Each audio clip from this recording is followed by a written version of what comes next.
Would you pray with me?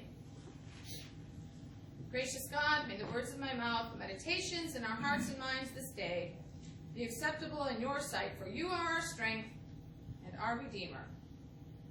Amen. The photo showed a full altar, complete with cross and communion elements. There were baskets of flowers in front of the altar and a baptismal font beside it. Nothing too unusual, except that the altar was set on a blacktop parking lot, and the worship participants sat in metal folding chairs.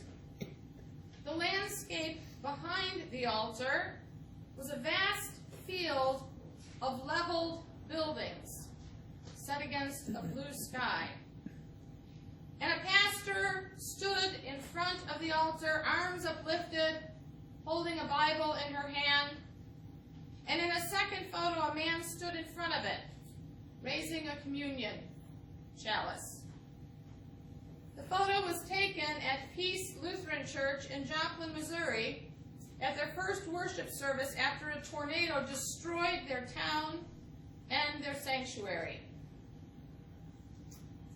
These photos might give us just an inkling of what was going on in the scene that's described in our reading from Ezra this morning.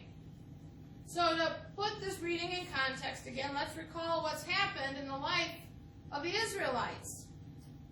In 722 BCE, the northern kingdom Israel fell to the Assyrians, and the people were deported. And then in 587 BCE, Judah, the southern kingdom, fell to the Babylonians. Jerusalem and the temple were destroyed, and the people were taken into exile in Babylon.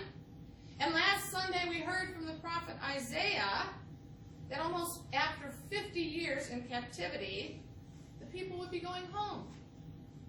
And indeed, in about 538 BCE, Persia conquered Babylon, and Cyrus, the Persian king, decreed that the people of Judah could return to their homeland. Now, this kind of decree was not strictly for the Jews. Cyrus had a policy of letting nations return back to their homeland. Even if he was in charge of the area, he would let them return back to their homeland. And that was a good thing for the displaced people, but there was probably a little bit of political motivation in there, because if he let them return, that was going to only build up loyalty and good feelings towards him. In this particular instance, however, we read that Cyrus feels charged by the Israelites' God to let people return and rebuild. And in Isaiah 45, the writer goes so far as to call King Cyrus the Anointed One, Messiah. Clearly, from a theological perspective, these people see God acting through this foreign king. And so because of King Cyrus of Persia, we find the exiles gathered back in their holy city of Jerusalem, at the site of the temple. What was once a glorious temple built by King Solomon is now a pile of rubble. First things first, the people begin the restoration by building an altar to God right there on the blacktop in the parking lot, folks, with a landscape of leveled buildings behind it. They set up the altar on its foundation because they were in dread of the neighboring peoples, and they offered burnt offerings upon it to the Lord morning and evening. And they kept the festival of booths as prescribed, and they offered daily burnt offerings. Reestablishing worship of God was the primary goal of the people. It's the first thing they did upon their return. Now, for this people, the presence of God was tied to the temple in a way that we probably can't really understand. So the destruction of the temple and exile to a foreign land were completely devastating to this people, because the temple was where God resided. And so upon return, establishing these rituals was the way they reestablished their connection with God. These rituals reset the liturgical calendar that had structured their entire life together. Now you may wonder why these people were in dread of the neighboring people if in fact this was their homeland. But when the exile occurred, not all the people were taken. It's believed that it was mostly the wealthy that were taken into exile and all of the poor folks were left behind. So upon return, there were probably tensions that arose between those who had remained there for the last 50 years and those who were coming back home. Tensions about things like governance and land ownership and resources. Returning home was a good thing, but it was not a bed of roses for these people. And so the first thing on the agenda was to reestablish their relationship with God through their ritual worship. And the second thing was to rebuild the temple. And that's what we see happening when we get to verse 10. So imagine this scene. Just imagine. Close your eyes. Picture it. When the builders laid the foundation of the temple of the Lord, the priests in their vestments were stationed to praise the Lord with trumpets, and the Levites with cymbals, and they sang responsively, praising, giving thanks to the Lord, for he is good, and his steadfast love endures forever toward Israel. Priests in full vestments, trumpets, cymbals, singing and shouting, and weeping. Weeping from the old people who remembered Solomon's temple. Weeping because this one did not compare to the glorious temple that had been destroyed. Mixed emotions, shouts of joy and cries of lament, so that the people could not distinguish the sound of the joyful shout from the sound of the people's weeping. Mixed emotions. In the summer of 2014, we spent part of our vacation at a Wang family reunion in northern Ohio, and during those few days we traveled down to North Georgetown, Ohio. It's a very small spot on the map.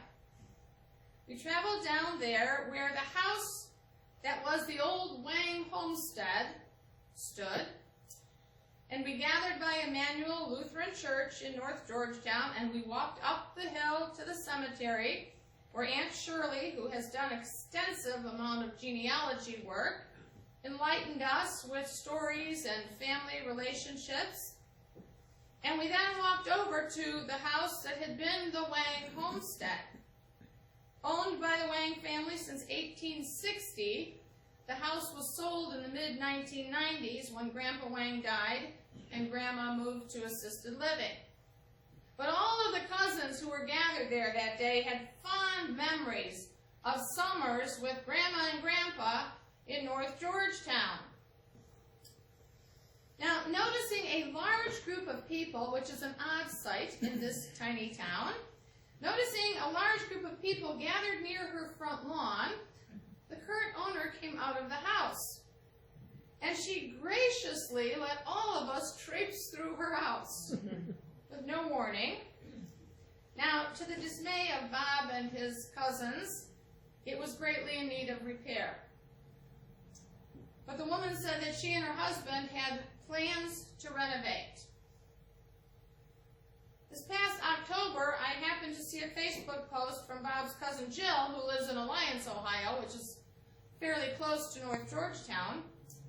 Driving through North Georgetown one day, she noticed that the Wang homestead had been torn down, leveled. Nothing left but a vacant lot.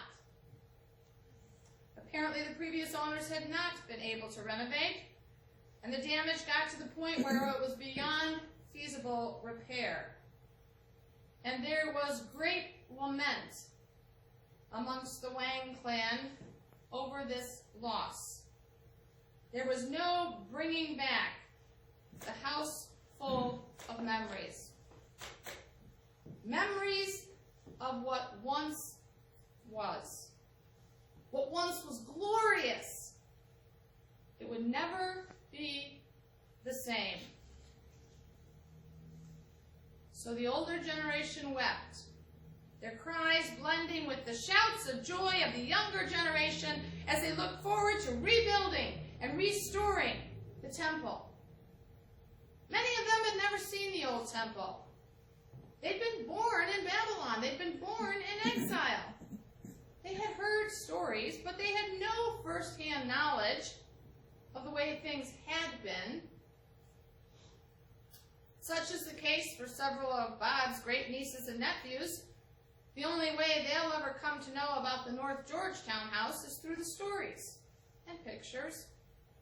And while those stories are powerful and necessary, they're not quite the same as the real memories, the real experiences.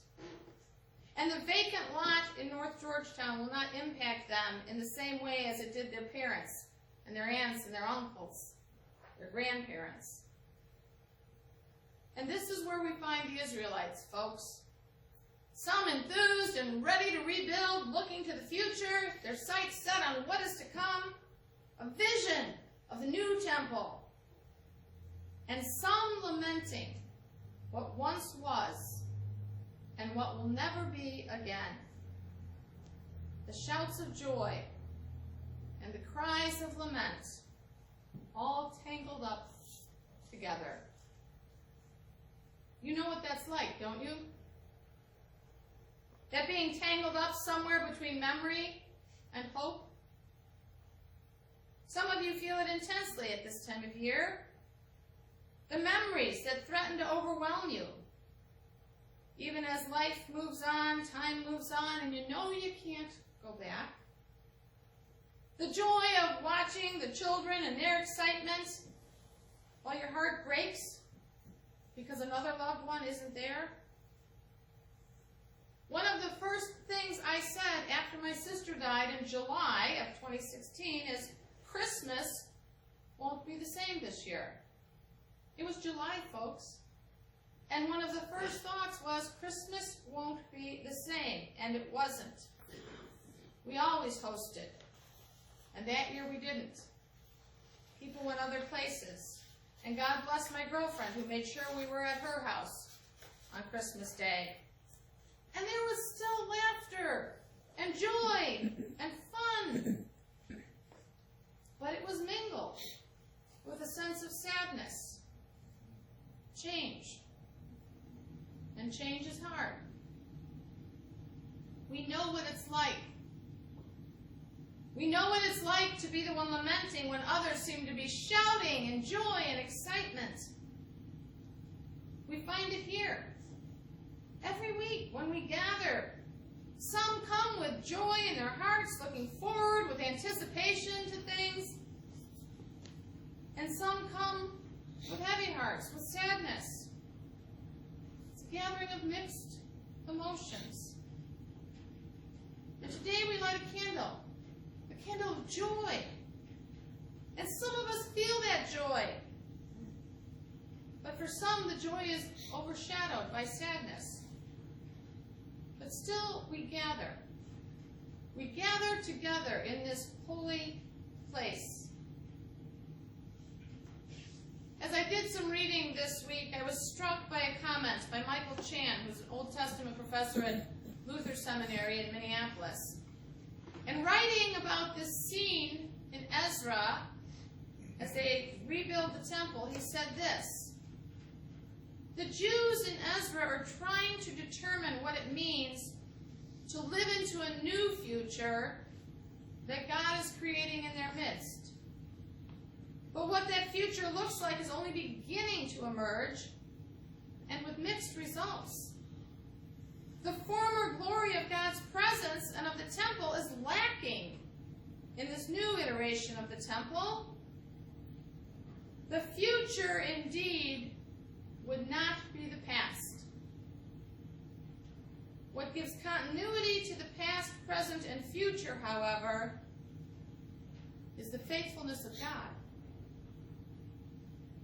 The future would not be the past, That's always a tough one. What gives continuity to the past, present, and future, though, is the faithfulness of God. So we gather in this place to remember the faithfulness of God. The God who offers us hope and peace in the midst of mixed up emotions. The God who promises a future when we can't see exactly what that future is going to look like. We gather to remind each other of God's faithfulness, God's hesed, God's loving kindness that endures forever. We gather in the name of the God who was and is and will be. It is God's loving faithfulness, God's promise, that lets us rejoice even when the circumstances of our lives are bleak. God indeed was doing a new thing among the people, even if it was hard for some of the people to imagine. It's hard sometimes, isn't it, to imagine that the future could possibly be as good as the good old days? That's hard. But it can. It can. It can be good. Different, but good. How do I know this? Because I trust in the promise of God, and I've seen it. I trust in the God that is always ready and able to do a new thing. I trust in the loving kindness of God. Today we light a candle of joy. Joy that only God can give. Let that light lead your way. Rejoice, not because life is perfect, but because God is with us. That's what we're looking forward to, Emmanuel. God is with us. So give thanks to God, whose steadfast love endures forever. Amen. Amen.